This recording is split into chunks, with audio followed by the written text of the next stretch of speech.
You guys are all good with that? So now you'll see on the circuit, it comes in a resealable bag, so you don't have to rip it open anymore with parts flying. Was that just me? I started always fly under the bed or whatever, so now resealable bag, so you can open and close it now. When you pull out the circuit, it's gonna look like this. So I'm gonna start down here on this end. It has a smart filter. It has RFID technology. There's a little chip in there. It counts every time the circuit's been used. So this circuit is good for 90 uses or 30 days, whichever comes first. Does anybody know how long the MetaNeb circuit's good for, if you did it according to guidelines? Each patient, we just threw away after the patient use. One Right, patient. so actually it's good for 1 week or 30 uses, yeah. Okay. With So that I being don't think we ever said, use no it one that ever much. does that, but We were, yeah, after more than 1 week, or you never have anybody here more than a week. yeah. Right, single patient use and toss it, but it's good for 1 week, and then you're supposed to toss it and get another one out. We did not have a patient more than 1 a week Oh, really? on a Lucky MetaNeb. you. All right then. We're very efficient. So you are. Yes. All right. So now we can do 4 week. And in full disclosure, the device only knows how many uses it's been. It does not know how many days it's been. So if it took you 6 months to use it 90 times, it could last 6 months. All right. So moving on up here, no more Venturi. Remember on the MetaNeb handset, you had all these holes back here that entrained the air, and you get the mist from the medication. None of that anymore. It's enclosed now. Okay. So now. So you can use it on the vent without blowing. Exactly. stuff It's everywhere. completely enclosed in line to the vent. Yeah. Completely enclosed. The patient exhales That's out of the good. exhalation port of the vent. Yeah, so now there's an internal turbine in here that processes the pressure. Okay, so moving on up here, we have a Phillips neb. It has better lung deposition than the Salter neb that comes with the MetaNeb. We have the ability to not use the neb at all anymore. So we can pop this out. This little blue adapter comes in with the circuit right here, and then you can plug it in just like so. So this is if you don't have nebs ordered, if you have MDIs ordered instead, if you would prefer to use your Aerogen. Your Aerogens, are they already hooked up to your vents? Well, we use Aerogen only for pulmonary hypertension through the pump, so Okay, we are okay. not using Some it. places have it inline to every vent, Yeah. that type of thing. So on this machine, you don't have to use any kind of. You don't. saline I mean, or- you don't have to, especially since, you know, the COVID days. So a lot of times that was always a concern, you know, the aerosols. But if you want to add saline, you could. If Yeah, it's yeah. drying for the patient, you can absolutely do that. Okay. But you do have the option to not do it as well. That's all I want to share with you. All right, so if you do choose to use a neb, you have a couple of options. You can use this internal nebulizer right here, because not only can this device be used in the hospital, but it can be used in the home as well. So because of that, it doesn't have a 50 PSI gas source. It's just gonna plug into the wall right here, okay? All right, so, let me get this. So as an RT, I like to run it off the flow meter on the wall if I want to. A couple reasons. Number one, you can bleed in extra oxygen off the wall, all right, because again, we're not bleeding in any oxygen anymore. Number two, you can nebulize it faster off the wall. You can run it at 8 to 10 liters off the wall without it popping off. This is 5 liters coming out of here, okay? So if you just have like 1 unit dose, that's fine. Your medication should probably be nebulized by the end, but if you have a cocktail of medications, you want to run it off the wall so that that'll be done at the end of the 10 minutes, RT to RT. But you can use that. I do really like using this, especially if the patient's sitting in the chair like a mile away from the bed. Now you don't have to get him back to the bed, back to the flow meter, all of that anymore. So that is nice. So I will use it for that reason. So if you guys are okay, I'm going to pull this out so I don't have to hang on to it. All right. So 4 different interfaces. We have a mouthpiece for patients that can follow commands and form a tight mouth seal. We can do it with a mask. So you'll grab the barrel adapter and then whatever mask that you guys have here. This is for patients that can't follow commands or form a tight mouth seal. Do you guys have separate masks, or do you just have what comes We in have the ambu bag? anesthesia masks Okay, if needed, great. yeah. Some places just have what's in the ambu bag, so they pull the mask out. That's what we have, right? Is And it- that too, we have a separate anesthesia masks. if they're but- separate, yeah. that's what you want, is the separate. Because otherwise the person comes behind you and doesn't have a mask for their ambu bag. Right? So we can do it with the trach. So the trach adapter comes inside the circuit now, so you don't have to run around looking for it. It's pretty nice, it's nice and big. So you're gonna grab the barrel adapter, and then you're gonna grab the large. This is the little bit older one. So the new one, it's green on one side and it's white on the other. So you'll take the larger green side, attach it to the barrel adapter. The white side attaches directly to the trach. I like to get a Volara suction catheter and attach it to that so I can easily suction, because they have like goobers for days, right? All right, and then last but not least would be inline to the vent. So now we have cones. The Metaneb, we have the blue ring and the black ring. Now we have cones. The clear cone is for our non-vented patient. They're going to exhale out of these little ports right here. They're called CO2 gills. You're not going to see that mist anymore, but you will feel a stream of air. So it kind of feels like on the V60 on the exhalation port, you feel that stream of air. That's what you're going to feel here. All right. So when we're going to use it in line to the vent, we'll grab the blue cone. It even reminds you for ventilator use only. There's on that sticker right there because it can't exhale out of this. So you want to only use it on vents. So when we're going to take these on and off, there's an unlock and a lock button here, or not button, but a picture. You're going to turn this arrow here down into the unlock and pull it out. Grab this cone, there's the arrow right here, and there's a notch. So I take that arrow, I line it up with the notch, push it in, and then I turn it into the lock position, okay? And then, I've got my fancy vent right here. You're just gonna take a loaded T-spring adapter and place it on the inspiratory portion of the limb. Is that what you guys are doing now? Mhm. Sometimes I'll see it up at the Y, it should be on the inspiratory portion of the limb. And then you'll pop it in line just like so. And I'll show you in more detail in just a minute. But now you can see it's completely enclosed, nothing is venting out into the room anymore. The patient will be exhaling out of the exhalation port of the vent. Okay? Any questions on that? All those adapters, with the exception of the mask, is in the kit, right? And the loaded T-spring adapter. Yeah, That's but it. all the Everything else. is it okay? Correct. Great question. Something I do want to show you that I've been finding here and there quite a bit is That's one of the things we'll need to add to the bag when we clean one is a mask and Yeah, loaded probably. teaspoon. sure. So what I want to show you is I always kind of recommend to everybody, all the RTs, to drop their medication through the top. Sometimes some like to open it up, which is okay, but the thing is you got to get it on exactly right. If you don't, it dumps out the sides on the patient's chest and they get mad about that. Number two, sometimes if there's anything left, the RT will dump it in the garbage. Just know if you do that, that baffle falls right out and it's Oh. clear. So you can't see if it's in there or not when this lid's on. So if you ever run across a nebulizer that's not nebbing at all, I guarantee you 100% someone threw that baffle out. Okay, if that gets thrown out, it doesn't neb. It's gonna happen. Okay, it's gonna happen, that's why I share it. So, RTs are MacGyvers, so I, figured out, okay, what can we do if that happens? You could get a whole new circuit, but that's expensive, just over a neb. So what you can do is just get a loaded T-spring adapter right here, just pop. So I just plugged this neb part off here. I just got a loaded T-spring adapter. Oops. And now you can just pop any neb that you guys have in there. And you can use whatever neb you guys have here. And that's why what happens. If some someone big- Oh. throws out your, Gotcha. yeah, out of here. But Sorry, I if lost it, you there. that's okay. If this stopped nebbing, I guarantee you someone threw out the baffle. Yeah. You could get a whole new circuit or just use a loaded T-spring adapter and then use And whatever it comes neb you with have. that piece comes with every. No, the Okay. loaded T-spring adapters do not come in the circuit. Okay. No, that one. The white one. This? The white piece. That's a loaded T-spring Oh, adapter. okay. Oh, I see. It's just a different color. Oh, I see. borrow I from- thought you guys had one. Never When I'm mind. at the different hospitals, the directors will. I was thinking blue. That's okay. Okay. Okay, all right. I was just showing you a way to MacGyver it Yeah. and use whatever neb you have here. Okay. Okay, last but not least would be if you needed to bleed in some extra oxygen, this also comes with the circuit, okay? You don't have to do it very often, but if you do, you can add it anywhere in the circuit.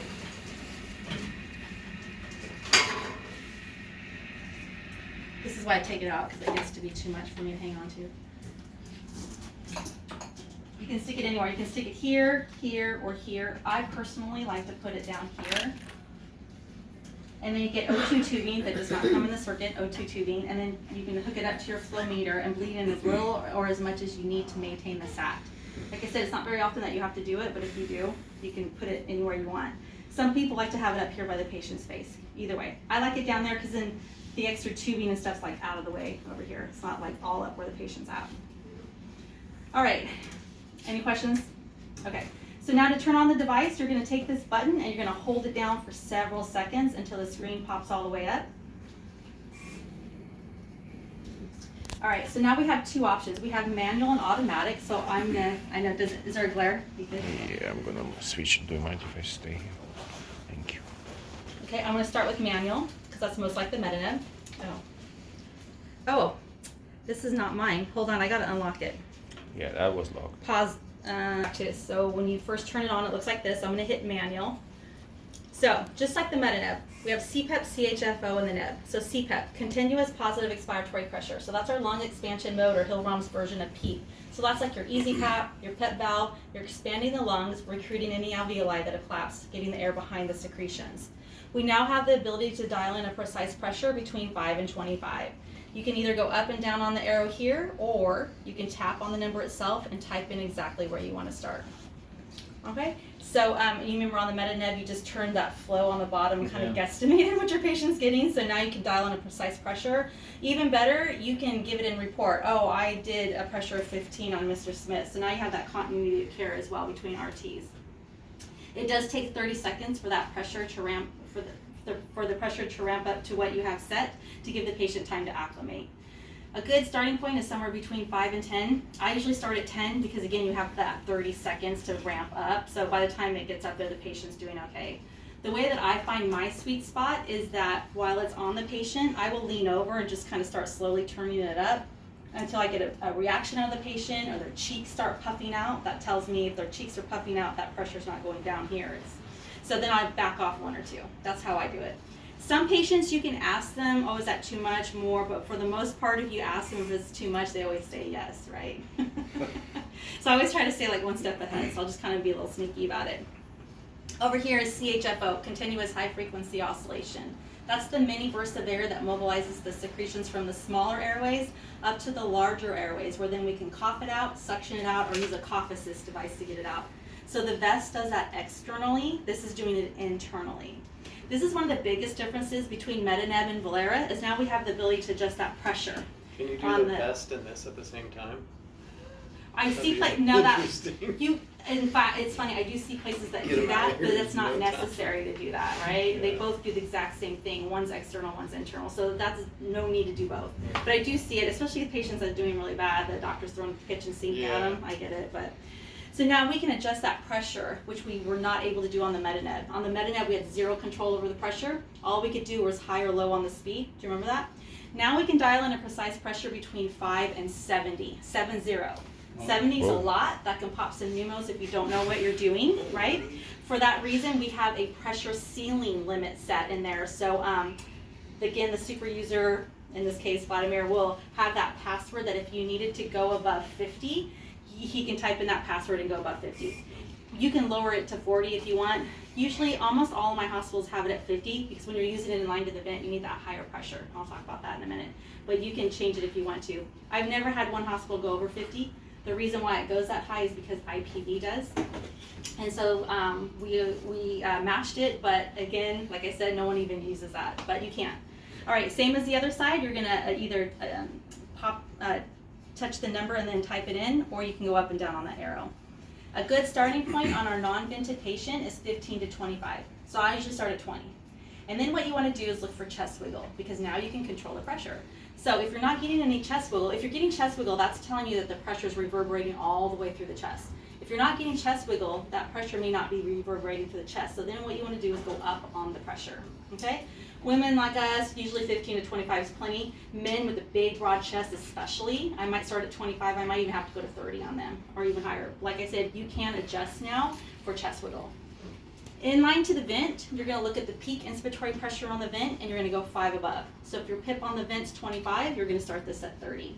Because you want enough pressure going through this circuit to make it through the ventilator circuit.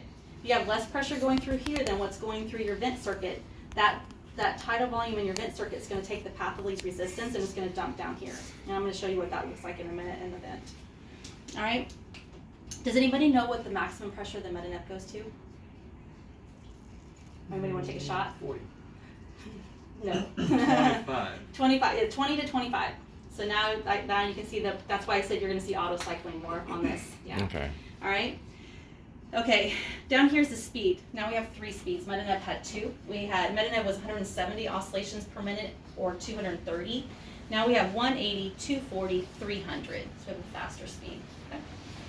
All right, and then the neb here in the middle. If you're going to use this neb right here, you'll leave it on. If you're going to run it off the wall flow meter or not at all, you'll turn it off. And it always defaults to on, so you have to turn it off every time if you're not going to use it. All right. When you're doing this on a non-vented patient, you're gonna do what's called OLE, oscillation lung expansion therapy. You're probably already doing this now. That's where you're gonna start on CPAP, do that for 2.5 minutes. Expand the lungs, recruiting the alveoli that have collapsed, get the air behind the secretions. Then you're gonna flip over to CHFO for 2.5 minutes, mobilize those secretions out. Back to CPAP for 2.5 minutes, back to CHFO for 2.5 minutes. So 4 times for 10 minutes. Is that what you guys are doing now? Sure. Exactly Yes. the Ish, same, right? right? Every single time. Yes. Ish, yes.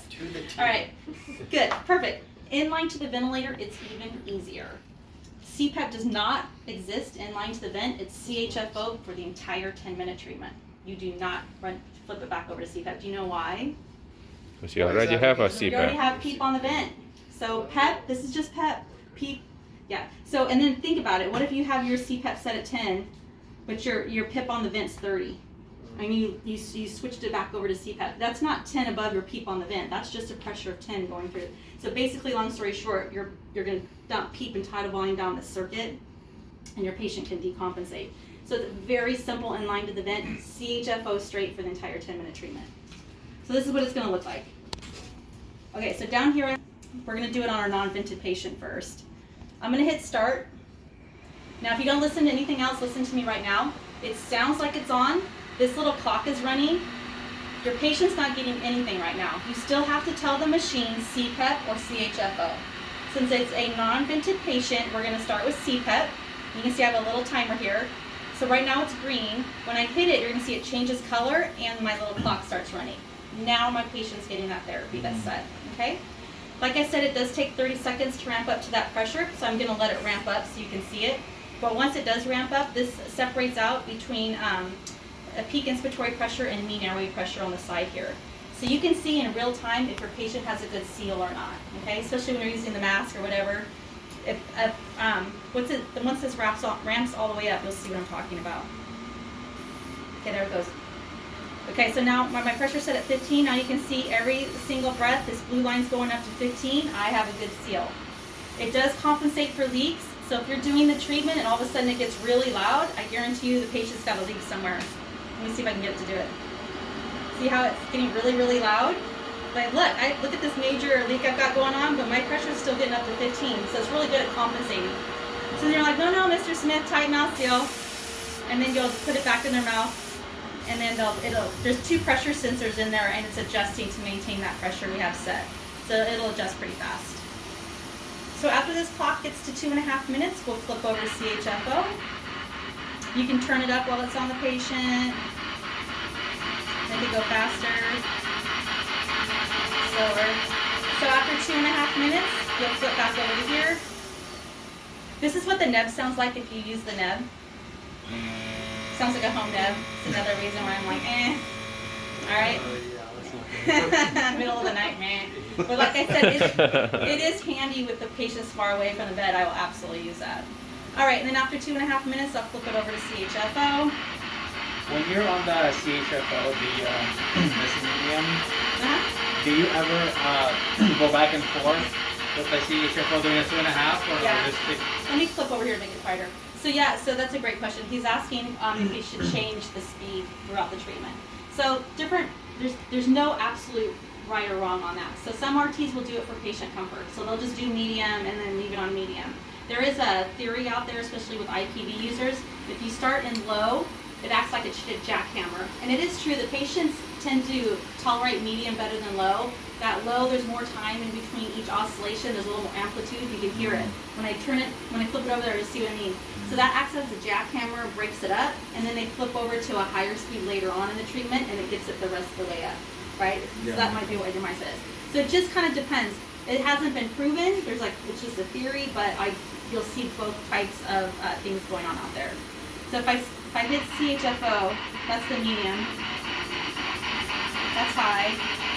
But here's low. Jackhammer. Just like the Metanet, right? They have the high and low.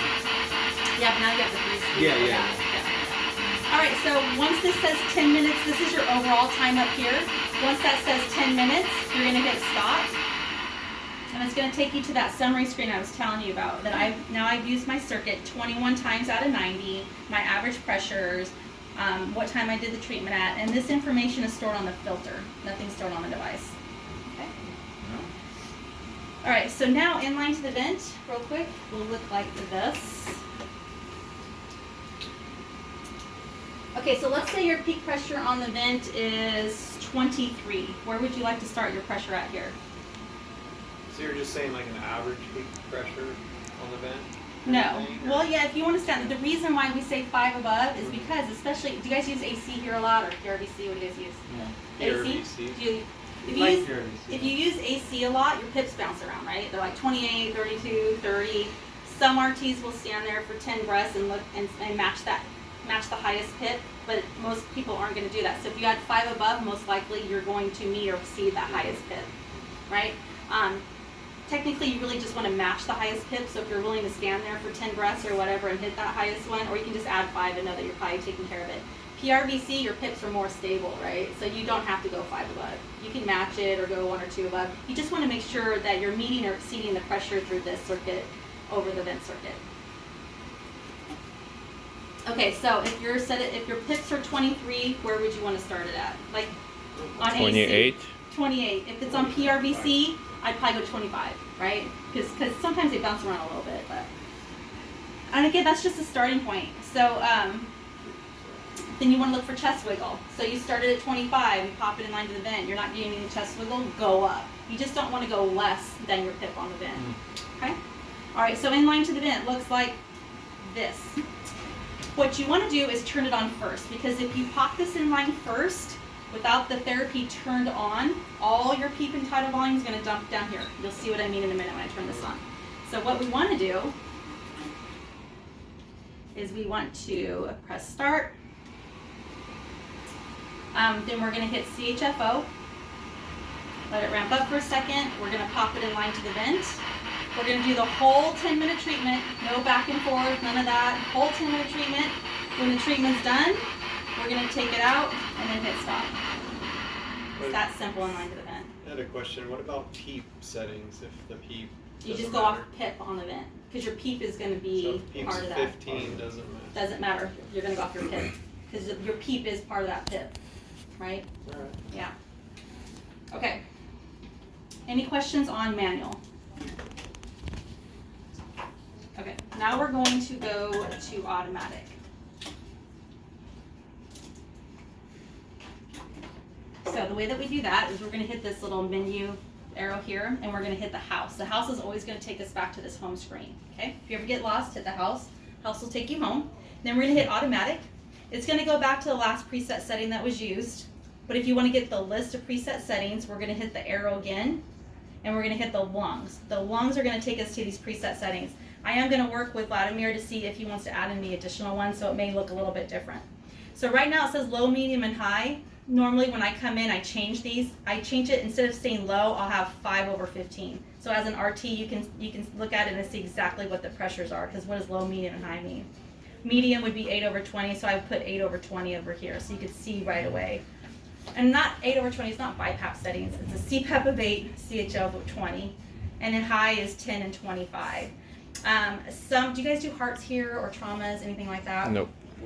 Sometimes some people will have different care plans in there where they spend more time on that CPAP lung expansion mode for rib fracture patients or post-op heart patients, because they have a lot of splinting and a lot of atelectasis.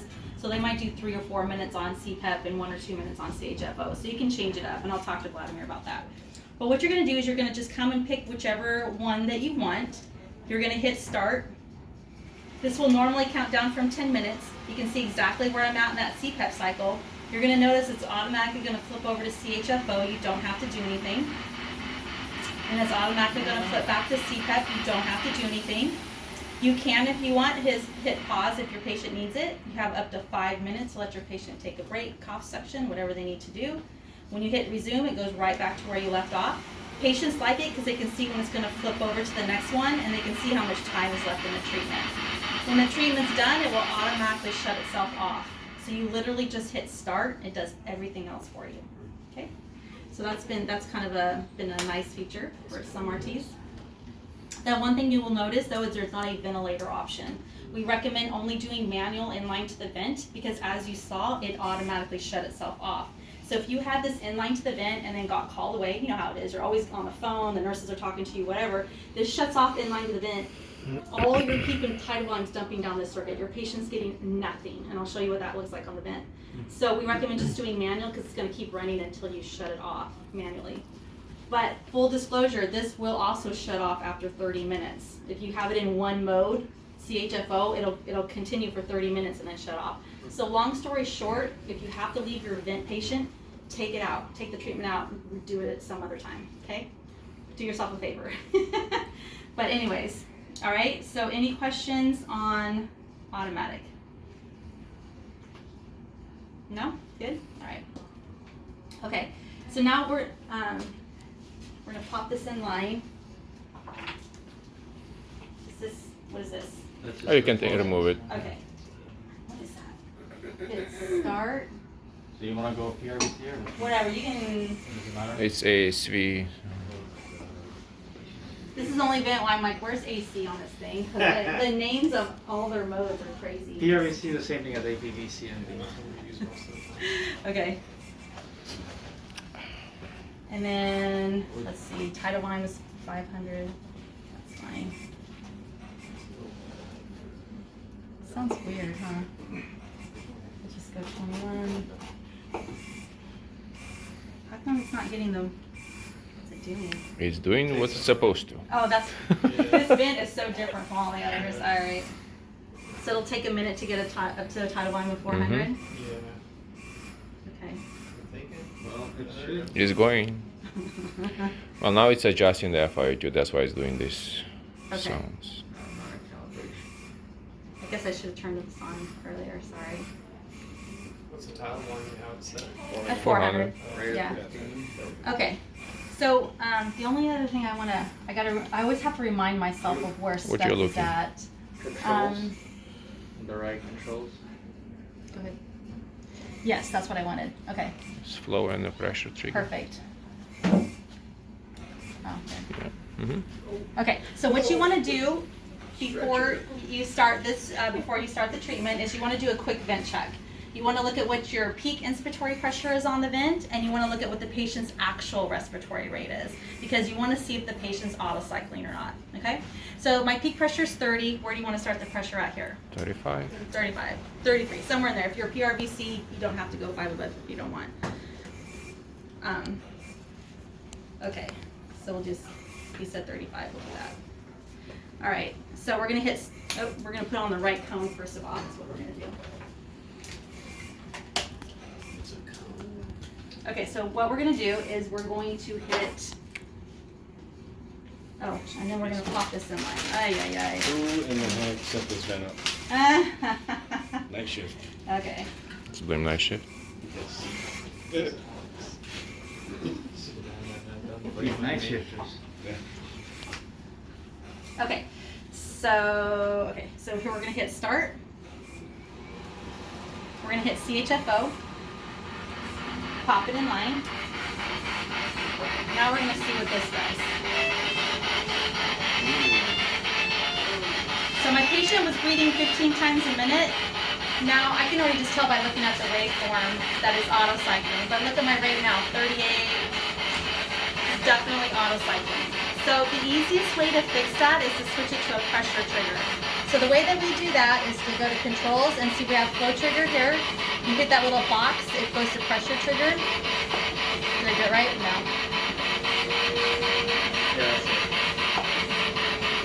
Okay, so now let's see if that does it. No. So it's still auto-cycling, so now what we want to do is make it less sensitive. I can already hear that it's stopping. What if we just turn it off? So you see your waveform now is going much more even, your rate's going to start dropping down now. You see how I fixed that? If you turn it off, would it do anything? Turn what up? The sensitivity. This. We want the patient to be able to cycle it though. Oh, So you don't want to turn that off. Torturing the patient. Don't let this guy run your bed. My goodness. I was just asking. Sure, I might do it, but you know, yeah. So do you see how I did that?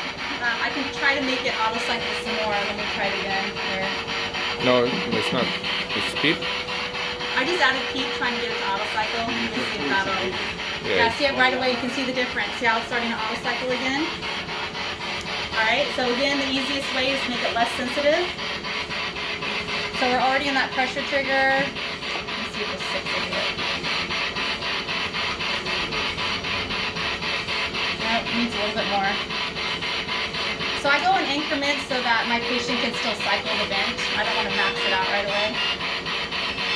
You can see look at my waveform much better now. And then my rate should start coming down. See how I did that? Alright, so at the end of the 10-minute treatment, when it says 10 minutes up here, your treatment's done. Normally what they say is to take it out first and then turn it off, but you know how it is. If you take this out first, stuff can go flying, right? Condensation, whatever. So I just say be ready. So go ahead and hit stop, but be ready to take it out at the same time, okay? What happens if you hit stop, I'm waiting for my waveform to come back around.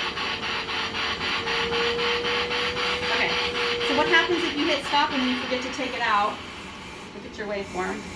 Let's see what this vent does. Loss of PEEP. It's like a leak. It said disconnect on the patient's side. Everything's coming. You can see my patient's really not getting anything on my test on here. It's going in. Yeah, everything's dumping down. Some vents will shut off right away. Some vents do this. I never quite know what's going to see. It says disconnection on vent side. But you can see your patient is not being ventilated. There'll be a leak percent. It's Okay. all going in. But I just want you to see this is what happens. Zero leak. Yeah, well. Yeah. Take, But you can see by my Take it test out. lung, my patient's getting nothing.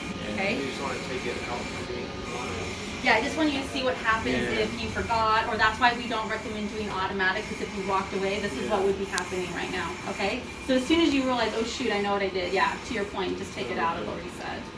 Yeah. Okay, but I want to do, that's why it's a good visual. All right. So, so what kind of patients can you treat? Obviously patients that have pneumonias, infiltrates on the x-ray, fixed secretions, hard to mobilize secretions, but also patients who have atelectasis or at risk of developing atelectasis. So thoracic surgeries, upper abdominal surgeries, like I said, rib fractures. Have you guys ever broken one of your own ribs before? No? Okay, this is a story I tell during every in-service because I think it really drives home how this helps those types of patients. But I broke one rib once. It's horrible. It's a pain like no other. It hurts to breathe, talk, sneeze, laugh for weeks on end.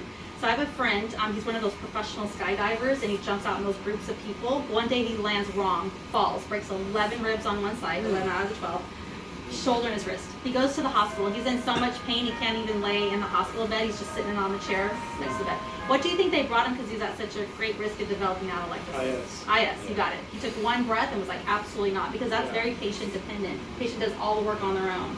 So they brought him the Medinet because the Volara wasn't out yet, and the machine did the work for him. It expanded his lungs for him. They kept it on him the whole week he was in the hospital. He went home with no pulmonary complications, and he's at a huge risk of developing that. And then not only that, he didn't get readmitted within less than 30 days. Don't show Dr. Glenn S this. Yeah. There's only one absolute contraindication. That's an untreated tension pneumo. Obviously, if you don't have a chest tube in, do not use this. But if you have a pneumo, but you have a chest tube in, that's treated, so that's a relative, so use your judgment. If you can do this, if it looks like they're decompensating, then you would want to stop. If they're vomiting, you wouldn't want to use the mask, obvious things like that. I get asked a lot, do you guys do like esophagectomies here, or Zephyr valves, anything like that? Okay. Mm-hmm. Again, those are all relative, those are use your judgment types thing. That's the only absolute. To clean it, you can wipe it down with whatever wipes you guys have here.